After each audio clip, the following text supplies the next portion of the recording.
Welcome to के academy आपका स्वागत है। हम बात कर रहे थे क्लास 7th एनसीईआरटी लेसन प्रकाश। इसको कंटिन्यू करते हैं। अब चम्मच के भीतरी पृष्ठ का उपयोग करके अपना प्रतिबिंब देखिए। हो सकता है इस बार आपको अपना प्रतिबिंब सीधा तथा बड़ा दिखाई दे। यदि आप अपने चेहरे से चम्मच की दूरी बढ़ाएं तो संभव है कि आप अपना उल्टा प्रतिबिंब देख पाएं। अपने चेहरे के स्थान पर आप अपने पेन अथवा पेंसिल के प्रतिबिंब की भी तुलना कर सकते हैं। चम्मच का वक्र चमकदार पृष्ठ एक दर्पण की भांति कार्य करता है। गोलीय दर्पण वक्रित दर्पण का सबसे अधिक सामान्य उदाहरण है। यदि किसी गोलीय दर्पण का परावर्तक पृष्ठ अवतल है तो इसे अवतल दर्पण कहते हैं। यदि परावर्तक पृष्ठ उत्तल है तो इसे उत्तल दर्पण कहते हैं। चित्र 11.12 चम्मच का भीतरी पृष्ठ अवतल दर्पण की भांति कार्य करता है, जबकि इसका बाहरी पृष्ठ उत्तल दर्पण की भांति कार्य करता है।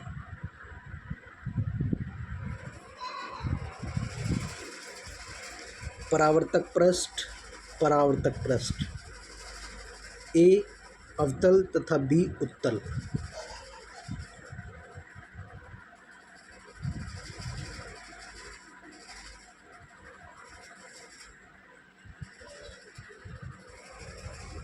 अवतल तथा उत्तल दर्पणों को गोलीय दर्पण क्यों कहते हैं? रबड़ की एक गेंद लीजिए तथा इसके एक भाग को चाकू अथवा आरी से काटिए। चित्र 11.13 सावधान। गेंद काटने के लिए किसी अपने से बड़े व्यक्ति की सहायता लीजिए। कटी हुई गेंद का भीतरी पृष्ठ अवतल, ये वाला अवतल तथा बाहरी पृष्ठ उत्तल कहलाता है। ये उत्तल, यानी कि इसका जो अंदर का हिस्सा है ये अवतल है और इसका जो बाहर का है ये उत्तल है।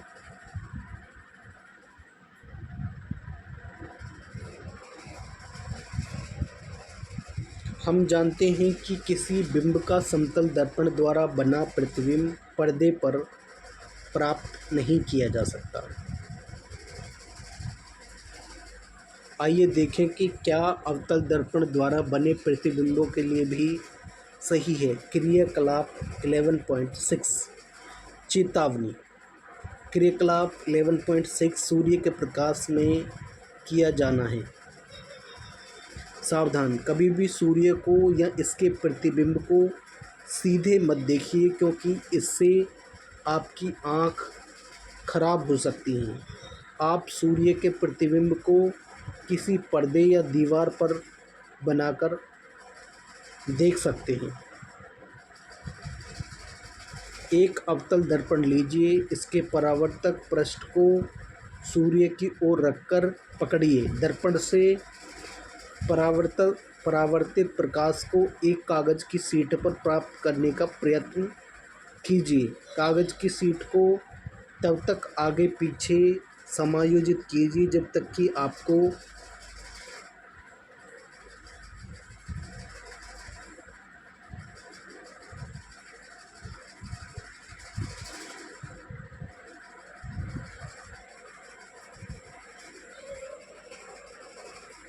एक तीक्ष्ण स्पष्ट चमकदार बिंदु प्राप्त न हो जाए।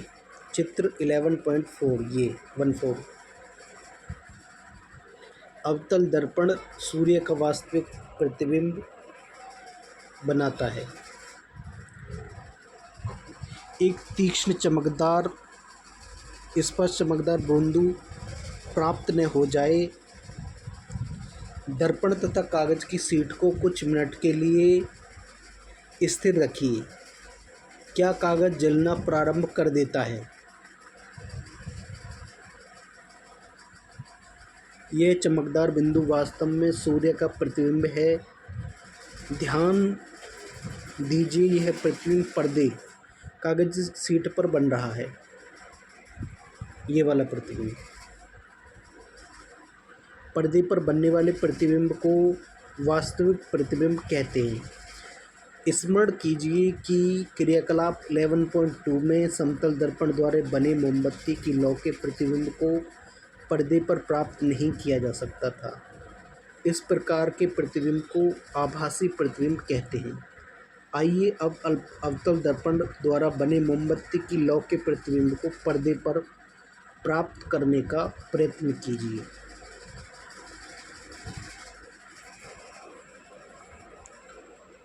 चित्र 11.7 अवतल दर्पण का चित्र 11.15 में दिखाए अनुसार मेज पर किसी स्टैंड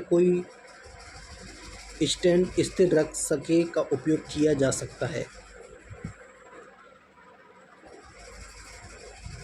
मेज पर रखे किसी स्टैंड पर लगाइए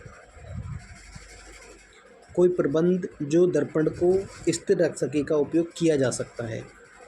गत्ते की किसी सीट लगभग 15 सेंटीमीटर 10 सेंटीमीटर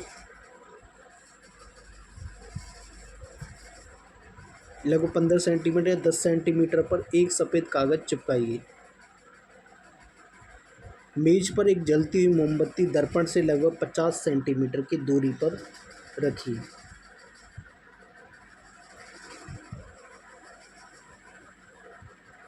ये रहा प्रतिबिंब। ये मोमबत्ती, ये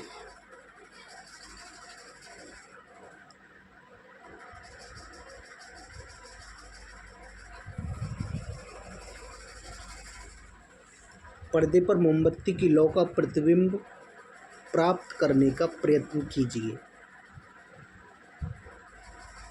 इसके लिए पर्दे को दर्पण की ओर अथवा दर्पण से दूर उस समय तक सरकाइए जब तक कि लौ का तीक्ष्ण प्रतिबिंब प्राप्त न हो जाए। ध्यान रखिए कि मोमबत्ती से दर्पण पर पड़ने वाले प्रकाश को पर्दा बाधा न पहुंचाए। क्या यह प्रतिबिंब वास्तविक है या आभासी, इसका क्या साइज लौ जितना ही है। अब मोमबत्ती को दर्पण की ओर लाइए तथा इसे इससे अलग अलग दूरियों पर रखिए। प्रत्येक अवस्था में पर्दे पर प्रतिबिंब प्राप्त करने का प्रयत्न कीजिए। अपने प्रेक्षणों को 11.1 में अंकित कीजिए। जब मोमबत्ती दर्पण के अत्यंत निकट है, क्या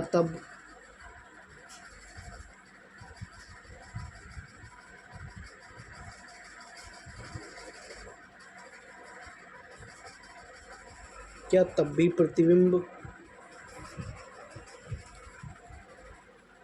पर्दे पर प्राप्त पाना संभव है।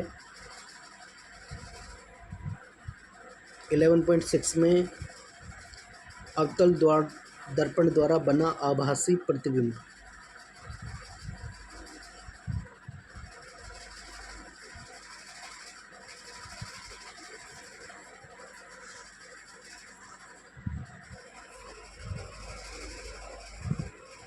ये दे रखे साइज।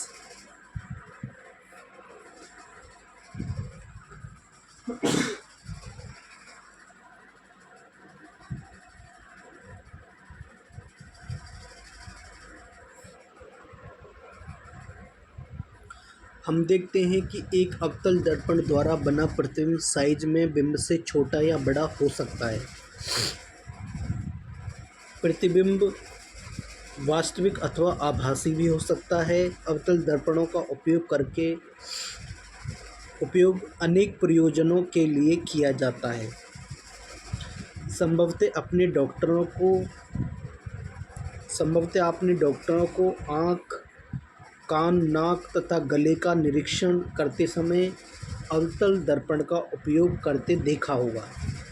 दंत विशेषज्ञों द्वारा अवतल दर्पण का उपयोग दांतों का बड़ा प्रतिबिंब देखने के लिए किया जाता है। चित्र 11.17 ये वाला। चिकित्सक मरीज को देखते हुए।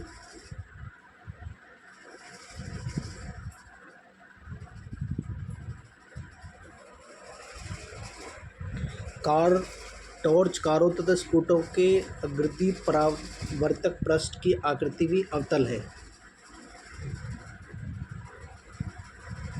11.18 टॉर्च का परावर्तक।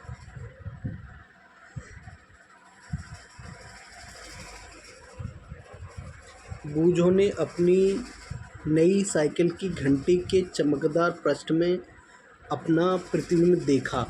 उसने देखा कि उसका प्रतिबिंब सीधा तथा साइज में छोटा है। उसे उत्सुकता है कि क्या घंटी भी एक प्रकार का गोलीय दर्पण है। क्या आप पहचान सकते हैं कि यह किस प्रकार का दर्पण है? ध्यान दीजिए कि घंटी का परावर्तक पृष्ठ उत्तल है। क्रियाकलाप 11.8 क्रियाकलाप 11.7 को अब अवतल दर्पण के स्थान पर उत्तल दर्पण लेकर दोहराइए। चित्र 11.9 उत्तल दर्पण द्वारा बनाया गया प्रतिबिंब। आपने परीक्षणों का क्रियाकलाप 11.7 की भांति सारणी में अंकित कीजिए। क्या आप उत्तल दर्पण द्वारा बिंब की किसी भी दूरी के लिए वास्तविक प्रतिबिंब प्राप्त कर पाते हैं? क्या आप बिंब से बड़े साइज का प्रतिबिंब प्राप्त कर सकते हैं?